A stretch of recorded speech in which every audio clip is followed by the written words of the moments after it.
નમસ્તે વિદ્યાર્થી મિત્રો, ધોરણ 10 વિષય ગણિત પ્રકરણ 4 દ્વિઘાત સમીકરણનો આજે 8મો દિવસ. સ્વાધ્યાય 4.4 પ્રશ્ન 1. નીચે આપેલ દ્વિઘાત સમીકરણના બીજના સ્વરૂપ શોધો. મિત્રો, જ્યારે સ્વરૂપ શોધવાની વાત આવે તો અગાઉ મેં તમને એક લેક્ચરમાં સમજાવ્યું હતું. દિવસ નંબર 6ના લેક્ચરમાં બતાવું તમને. દિવસ નંબર 6ના લેક્ચરમાં આપણે દ્વિઘાત સૂત્રની થિયરી સમજ્યા હતા અને એમાં બીજના સ્વરૂપ વિશેની ચર્ચા કરી હતી. સોરી, દિવસ 6 નથી પણ 5માં આવશે.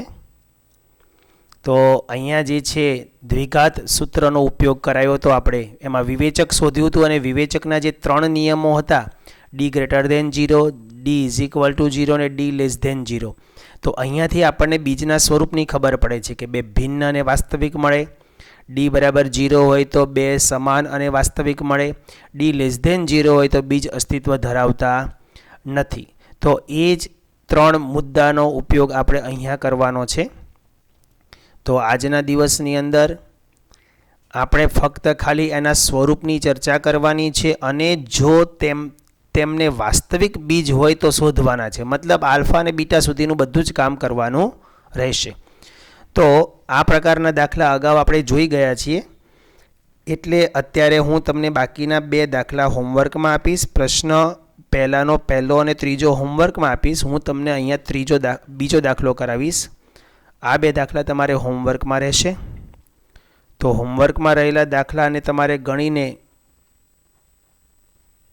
ચેક કરી લેવાના છે અને ન સમજાય તો મને પૂછી લેવાના. તો પ્રશ્ન બીજો જોઈએ. એમાં સૌથી પહેલો મુદ્દો છે આપણે વ્યાપક સ્વરૂપ સાથે સરખાવતા.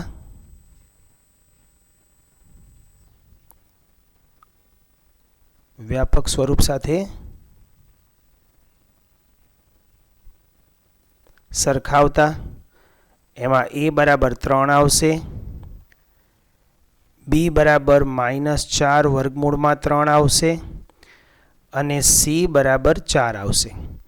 તો વિવેચક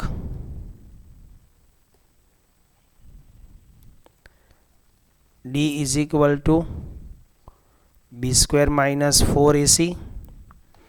વિવેચકની કિંમત શોધવાની છે. પહેલાં બીની કિંમત છે -4 વર્ગમૂળમાં 3 આખાનો વર્ગ -4, એની કિંમત છે 3 અને સીની કિંમત છે 4.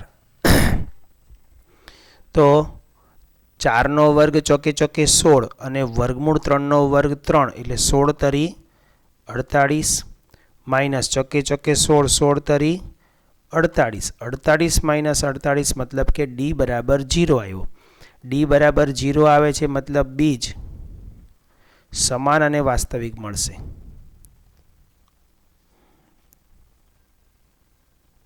બીજ સમાન અને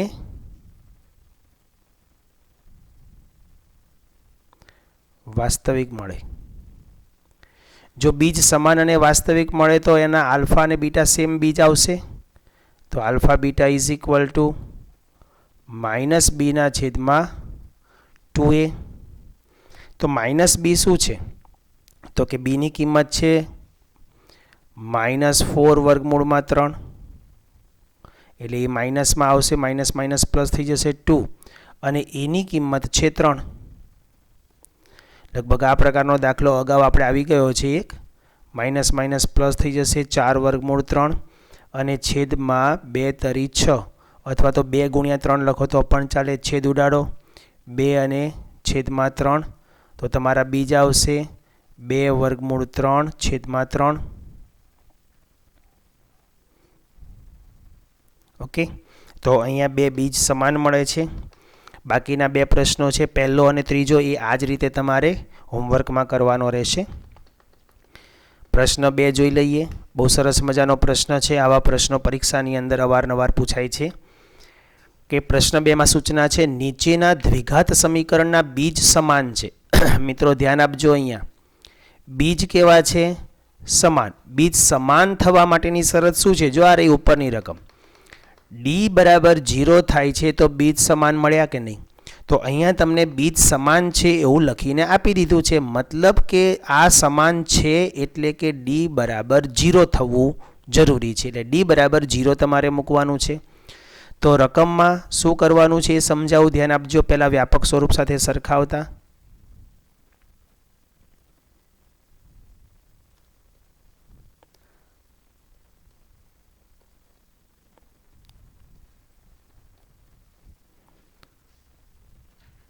વ્યાપક સ્વરૂપ સાથે સરખાવતા a બરાબર 2 આવશે, b બરાબર k આવશે અને c બરાબર 3 આવશે. હવે બીજ સમાન છે. અહીંયા આપણે આ વાક્ય પહેલાં લેવાનું છે. બીજ સમાન હોવાથી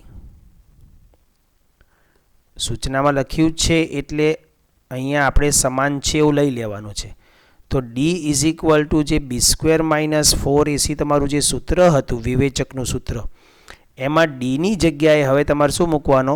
0. બીજ સમાન ક્યારે થાય? 0 હોય ત્યારે. બસ હવે બાકી બધી કિંમતો પાછી એમની એમ મૂકવાની. અત્યાર સુધી આપણે ડીની સાઈડમાં કાંઈ લખતા નહોતા. જો આ ડીની નીચે કાંઈ લખતા નહોતા, આ બાજુ જ લખતા હતા, કારણ કે બીજ સમાન છે કે નહીં એ તો ડીની કિંમત ઉપરથી નક્કી કરતા હતા. જ્યારે અહીંયા બીજ સમાન છે એવું કહી દીધું છે, મતલબ ડી બરાબર 0 લઈ લેવાનો છે. એટલે ડી બરાબર 0 લઈ લીધો. બીની જગ્યાએ કે મૂકવાનો છે, તો k² -4, એની કિંમત આવશે 2 અને સીની કિંમત આવશે 3. તો માટે અહીંયા આવશે 0 ઇઝ ઇક્વલ ટુ k² -4 × 2 8, 8 તરી 24. હવે કે શોધવો છે, 24 ઋણ છે અને આ બાજુ લાવો, તો 24 ઇઝ ઇક્વલ ટુ k², વર્ગમૂળ કાઢો તો k બરાબર ± વર્ગમૂળમાં 24. મિત્રો ધ્યાન આપજો, અહીંયા જો કે તમારો કોઈ માપ માટે હોય, અહીંયા કે તમારો શેની માટે છે એ જુઓ, એક સહગુણક તરીકે છે કે, તો સહગુણકનું મૂલ્ય ધન, ઋણ, પૂર્ણાંક, અપૂર્ણાંક કોઈ પણ હોઈ શકે. એટલે અહીંયા કે એ તમારા સહગુણક તરીકે છે. એટલે જ્યારે પણ કોઈ પણ સંખ્યાનું વર્ગમૂળ કાઢો તો એની બે શક્યતા થાય, ધન અથવા ઋણ. આપણે પાયથાગોરસનો એક નિયમને યાદ કરીએ. પાયથાગોરસના નિયમમાં તમે જ્યારે AC² બરાબર 25 આવતો હતો કોઈ પણ આંકડાકીય મૂલ્યમાં, તો એમાં AC ઇઝ ઇક્વલ ટુ આપણે ખાલી 5 લખતા હતા, ±5 લખતા નહોતા, કારણ કે AC એ કોઈ બાજુનું માપ હતું. તથા આપણે કોઈ એવા પ્રશ્નો સમજી ગયા કે જેમાં x એ કોઈ ઉંમર તરીકે કે કોઈ માપ તરીકે ધાર્યો હોય, કે પાયથાગોરસના પ્રમેયમાં x² બરાબર 4 આવ્યો હોય તો આપણે x ઇઝ ઇક્વલ ટુ ખાલી 2 લખતા હતા. આનું કારણ એ છે કે એ x શેની માટે વાપરતા હતા? તો કે માપ માટે, કે વર્ષ માટે, કે ઉંમર માટે, કે એની માટે વપરાતો હતો. એટલે એ પૂર્ણાંકમાં જ આવે. જ્યારે અહીંયા AC એ તમારો, તો જ્યારે હવે વર્ગમૂળ કાઢવાનું આવે ત્યારે તેની બે શક્યતાઓ લખવી જરૂરી છે. જો એ કોઈ વાસ્તવિક સંખ્યા માટે જની જ કિંમત હોય તો, બાકી કોઈ માપ માટે હોય તો તેનું વર્ગમૂળ હંમેશા ધન સ્વરૂપમાં રાખવું જરૂરી છે. ઋણ એટલે પણ થાય કે ઋણનો પણ વર્ગ હંમેશા ધન થઈ જાય. તો કેની કિંમત હવે અહીંયા શું થશે નક્કી? 24નું જે વર્ગમૂળ છે એને આપણે આપણી રીતે અવયવ પાડીને પણ પાડી શકીએ. જેમ કે 6 ચોક 24, એમાંથી 4નું વર્ગમૂળ નીકળે છે 2 અને વર્ગમૂળમાં 6 તેમનો તેમ. તો કેની કિંમત આવશે ±2 વર્ગમૂળ 6. સેમ એ જ રીતે બાજુમાં દાખલો ગણવાનો છે આપણે, તો એને પણ વ્યાપક સ્વરૂપ સાથે સરખાવતા પહેલાં આપણે એનું વ્યવસ્થિત સ્વરૂપ ગોઠવશું. વ્યાપક સ્વરૂપ ગોઠવવાનું છે. આનો આની સાથે ગુણાકાર કરીએ તો પહેલાં આવશે તમારે k x² - 2kx + 6 બરાબર 0. હવે તમારે આને વ્યાપક સ્વરૂપ સાથે સરખાવતા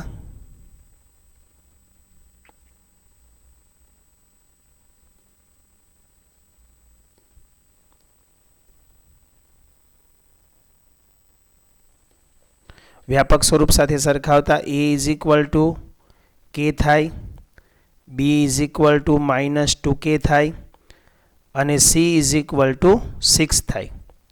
હવે બીજ સમાન છે,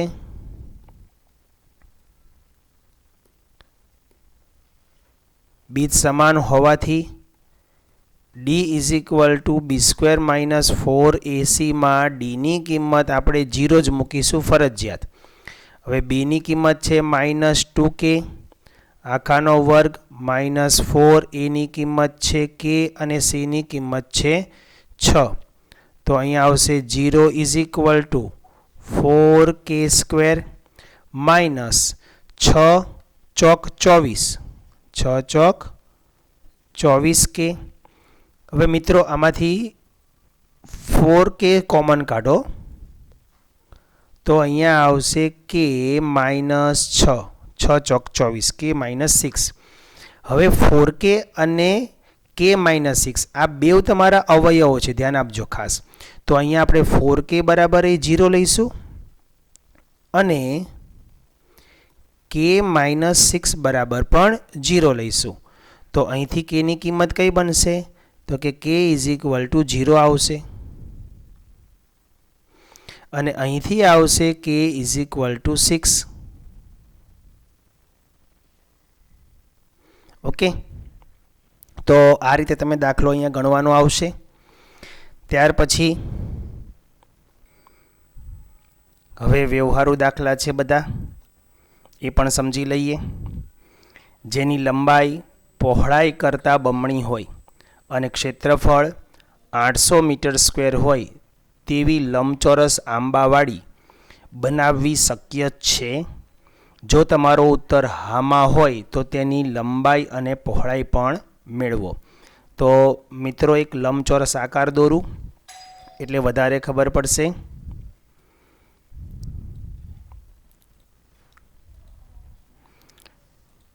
અહીંયા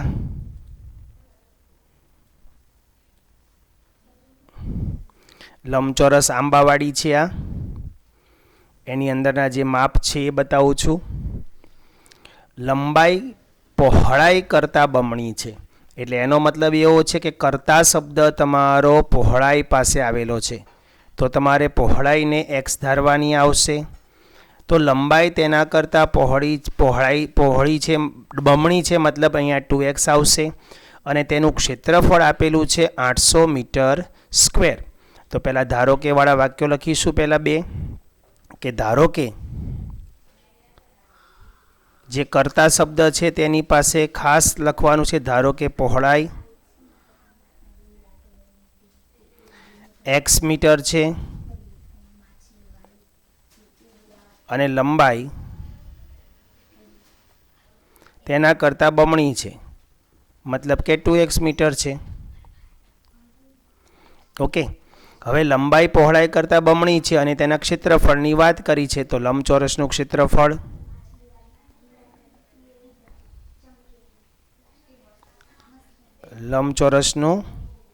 ક્ષેત્રફળ બરાબર લંબાઈ ગુણ્યા પહોળાઈ. લંબચોરસનું ક્ષેત્રફળ છે 800, લંબાઈ છે 2x અને પહોળાઈ છે x. તો મતલબ કે 800 = 2x². હવે 2 આવશે છેદમાં તો આવશે 400 = x². તો માટે x જો અહીંયા 400નું વર્ગમૂળ અહીંયા ખાલી 20 આવશે. ધ્યાન આપજો ખાસ મિત્રો, 2નો વર્ગ 4 ને 0 0 2 વખત આવશે ને. અહીંયા x એની માટે વપરાયેલો છે તો કે માપ માટે, એટલે હું અહીંયા ±20 લખીશ નહીં. તો x બરાબર આવશે 20 મીટર. x બરાબર જો 20 મીટર આવે તો મતલબ કે આવી લંબાઈ શક્ય, પહોળાઈ શક્ય છે અને લંબાઈ 20 દુ 40 થઈ જશે. તો આવો લંબચોરસ બગીચો બનાવવો શક્ય છે. તો પછી મતલબ જવાબ તમારે લખી દેવાનો છે. હવે જવાબમાં શું લખીશું આપણે? હવે જો મિત્રો એક બીજું કે જો આવો લંબચોરસ બનાવવો એટલે આંબાવાડી બનાવવી શક્ય છે કે નહીં એવું પ્રૂફ કરવું હોય તો તમે એક બીજા રસ્તે પણ ચેક કરી શકો. અવયવ અહીંયા પાડીને આપણે સીધા શૂન્ય સુધી લીધા, નહીંતર તમે અહીંયા એક બીજી રીતે પણ ચેક કરી શકો. આ જુઓ 2x², પછી તમારી પાસે મધ્યમ પદ નથી તો એને તમે 0x લખી શકો અને પછી -800 = 0, એટલે કે વ્યાપક સ્વરૂપમાં લાવવાનું. એટલે આમાંથી તમને એની કિંમત મળશે, અહીંથી તમને બીની કિંમત મળશે અને આ કિંમત તમારી સીની આવશે. પછી તમારે વિવેચક D is equal to B square minus 4ac.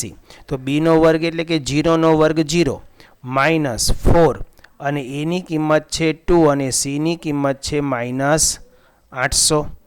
તો 0નો 0 માઇનસ માઇનસ પ્લસ 8 દુ 16 અને 16 ચોક 64 એટલે અહીંયા તમારા થયા 6400 પ્લસ એટલે કે 6400 એ તમારો ગ્રેટર ધેન 0 થયો એટલે કે બીજ ભિન્ન અને વાસ્તવિક છે એ પ્રૂવ થયું. એટલે આવા મતલબ કે શક્ય છે ને બીજ શક્ય છે એટલે આવો લંબચોરસ આંબાવાડી બનાવવી શક્ય છે. એ તમારો જવાબ હામાં આવ્યો. અહીંથી ચેક કર્યું એટલે કે વિવેચકથી ચેક કર્યું એમાં અને પછી જ એની લંબાઈ અને પહોળાઈ શોધો. અથવા તમારે લંબાઈ અને પહોળાઈ અહીંયા શોધવાની ને જો ચોક્કસ મૂલ્ય મળી જાય તો બનાવવો શક્ય છે એમ સાબિત એ વખતે પણ કરી શકો. એટલે બે રસ્તા છે, આમાંથી કોઈ પણ રીતે તમે કામ કરી શકો. બે મિત્રોની ઉંમરનો નંબર 4 જોઈએ. બે મિત્રોની ઉંમરનો સરવાળો 20 વર્ષ છે. થોડોક અવાજ ઓછો રાખો કે ડિમ્પલ.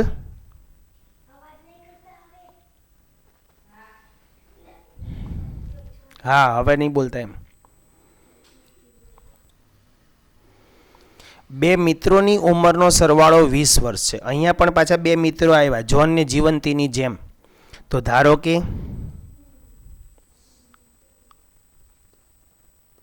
એક મિત્ર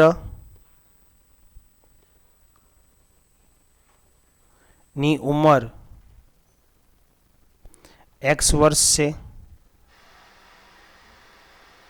એક મિત્રની ઉંમર x વર્ષ છે. તો બીજા મિત્રની ઉંમર કેટલી થાય?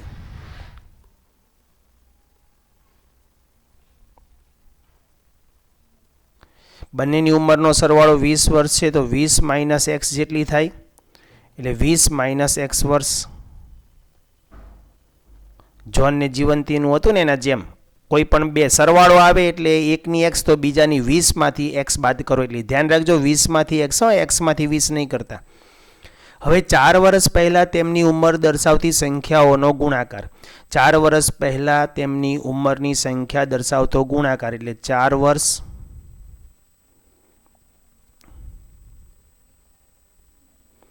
પહેલાં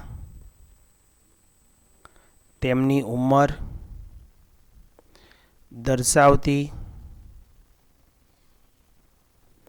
સંખ્યાઓનો ગુણાકાર.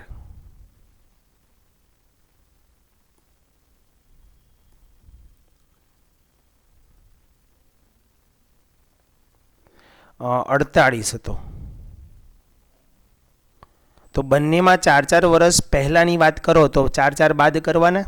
તો હવે 4 વર્ષ બાદ કરો. પહેલા મિત્રમાં એક મિત્રમાં x - 4 થશે અને બીજા મિત્રની અંદર પણ 20 - x - 4 એટલે કે 16 - x થશે. 16 - x અને તેમની ઉંમરનો સરવાળો કેટલો થઈ ગયો? 48 વર્ષ એટલે કે ગુણાકાર 48 વર્ષ કરવાનો. હવે તમારે અહીંયા બંનેના કૌંસ ખોલવાના છે એટલે કે xનો 16 સાથે ગુણાકાર, xનો x સાથે ગુણાકાર, 4નો 16 સાથે ગુણાકાર અને 4નો x સાથે ગુણાકાર. એટલે અહીંયા તમારે કૌંસ ખોલવાનો આવશે. તો પહેલાં આવશે 16x માઇનસ આવશે xનો વર્ગ માઇનસ 16 ચોક 64 અને માઇનસ માઇનસ પ્લસ 4x. પેલા 48ને પણ આ બાજુ લઈ લઈએ એટલે કે -48 બરાબર 0. હવે x વર્ગનું પદ ઋણ છે એટલે કે -x વર્ગ પછી વત્તા 16x વત્તા 4x 16 ને 4 20 16 ને 4 20x -64 - 48 એટલે કે -8 ને 4 12નો બગડો વધી આવી 1 6 ને 4 10 ને 1 11 112 બરાબર 0. એટલે અહીંયા આવશે xનો વર્ગ માઇનસ 20x અને વત્તા 112 બરાબર 0. હવે 112ના એવા અવયવો પાડી જોઈએ કે જેથી બાદબાક વત્તાકાર કરતાં 20 આવે. જો એમ ખબર ન પડે તો આપણે અહીંયા સીધું અહીંથી વિવેચકની રીત લઈ લઈએ. અવયવની ખ્યાલ ન આવે એટલે વિવેચક પણ સીધો તમે ઉપયોગમાં કરી શકો. જો વિવેચકનું સ્વરૂપ ડી ગ્રેટર ધેન 0 આવે તો ભિન્ન અને વાસ્તવિક બીજ મળશે. લેસ ધેન 0 આવશે તો બીજ અસ્તિત્વ ધરાવતા નથી એમ આવશે. બરાબર. રકમને થોડીક નીચે લઈ લઈએ.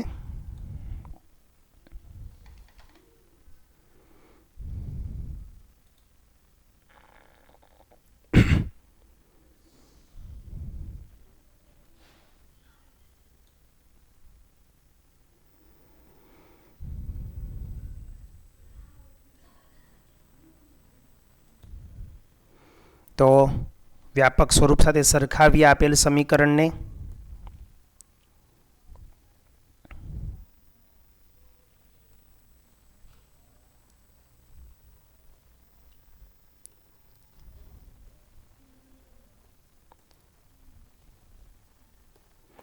વ્યાપક સ્વરૂપ સાથે સરખાવતા a બરાબર 1 આવશે, b બરાબર -20 આવશે અને c બરાબર 112 આવશે. તો વિવેચક d = b² - 4ac. b ની કિંમત છે -20, એનો વર્ગ -4, a ની કિંમત 1 અને c ની કિંમત 112 છે. 20 નો વર્ગ 400 થશે, -12 ચોક 48 ને 4 એકા 4 એટલે કે 448 થશે. તો અહીં જવાબ તમારો જો -48 આવ્યો. -48 એટલે કે લેસ ધેન 0, મતલબ કે બીજ અસ્તિત્વ ધરાવતા નથી. બીજ અસ્તિત્વ ધરાવતા નથી. બીજ અસ્તિત્વ ધરાવે નહીં તો હવે સૂચનામાં શું લખે છે? શું આ પરિસ્થિતિ શક્ય છે? એટલે કે આવું હોય, બે મિત્રોની ઉંમરનો સરવાળો 20 વર્ષ હોઈ શકે, પણ 4 વર્ષ પહેલાંની ઉંમરનો ગુણાકાર તો પછી 48 થાય નહીં. તો આ પરિસ્થિતિ શક્ય નથી. જો હોય તો તેમની અત્યારની ઉંમર શોધો. તો પરિસ્થિતિ શક્ય નથી, બીજ અસ્તિત્વ ધરાવતા નથી, મતલબ પરિસ્થિતિ શક્ય નથી. તો આ પરિસ્થિતિ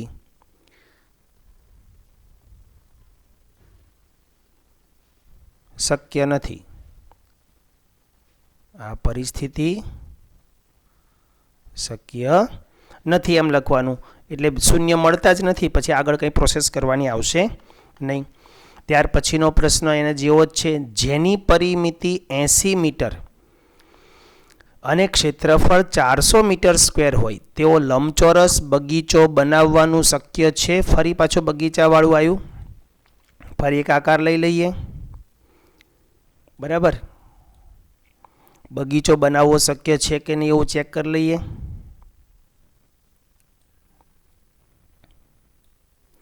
લંબચોરસ બગીચો બનાવવાનો છે મિત્રો.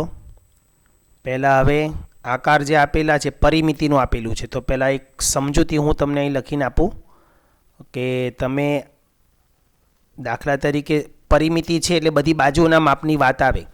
તો ધારો કે એક બાજુને ધારી લઈએ. પહેલાં ધારો કે લંબચોરસની લંબાઈ x મીટર. ધારો કે લંબચોરસની લંબાઈ x મીટર છે. તો હવે પહોળાઈ કઈ રીતે બનશે? તો માટે લંબચોરસની પહોળાઈનું માપ અહીંયા તમે સીધી રીતે લખી શકશો નહીં. પહોળાઈને તમે સીધું 80 - x ન લખી શકાય મિત્રો. ધ્યાન આપજો, એની સમજ હું તમને અહીંયા આપું છું. તો અહીં જે સમજ છે એ બતાવું છું. પહેલાં તો પરિમિતિ એટલે શું? પરિમિતિ બરાબર 2 કૌંસમાં લંબાઈ વત્તા પહોળાઈ થાય, 2 કૌંસમાં લંબાઈ વત્તા પહોળાઈ થાય. પરિમિતિ કેટલી છે? 80. અહીંયા 2 નો 2, લંબાઈ વત્તા પહોળાઈ. તો હવે 2 છેદમાં લઈ લો. 80/2 આવશે એટલે કેટલા આવશે 40 બરાબર લંબાઈ વત્તા પહોળાઈ. હવે આમાંથી લંબાઈને આપણે કેટલી લઈ લીધી છે x, તો અહીંયા લંબાઈની જગ્યાએ હું x લખીશ, તો 40 = x વત્તા પહોળાઈ બનશે. તો હવે મારે પહોળાઈ શોધવી હોય તો x ને આ બાજુ બાદ બાકી કરવાનો આવશે, તો 40 - x બરાબર પહોળાઈ બની. તો પહોળાઈ કેટલી બનશે અહીંયા હવે શું લખીશું 40 - x, તો પહોળાઈ આવશે 40 - x. ક્લિયર? તો હવે અહીંયા લખવાનું છે આપણે 40 - x, પહોળાઈ આવશે 40 - x અને લંબાઈમાં લઈશું આપણે x. હવે એનું ક્ષેત્રફળ આપેલું છે 400 મીટર સ્ક્વેર, તો એનાથી આપણું સમીકરણ બનશે કે ક્ષેત્રફળ ઉપર દાખલો છે એના જેવું જ છે, ક્ષેત્રફળ બરાબર L × B. તો ક્ષેત્રફળમાં આવશે 400, L માં આવશે x, લંબાઈ x છે અને પહોળાઈ છે 40 - x. તો અહીંયા x નો ગુણાકાર કરીશું આપણે 40 સાથે ને x નો ગુણાકાર -x સાથે કરીશું, તો અહીંયા આવશે 400/400 = 40x માઇનસ આવશે x² હવે આ x² ને આ બાજુ લઈ લઈએ એટલે ધન બની જશે, તો x² - 40x અને 400 ત્યાંના ત્યાં જતા એટલે +400 બરાબર 0. તો અવયવથી પણ ચેક કરી શકો અથવા તમારા દ્વિઘાત સૂત્રથી પણ ચેક કરી શકો. હું અહીંયા અવયવથી ચેક કરીશ. 400ના એવા અવયવ પાડો, વત્તાકાર કરતાં 40 આવે છે, 20 દુ 40 અને આ પૂર્ણવર્ગ ત્રિપદી છે. પ્રથમ પદનું વર્ગમૂળ, વચ્ચેના પદની નિશાની, અંતિમ પદનું વર્ગમૂળ આખાનો વર્ગ.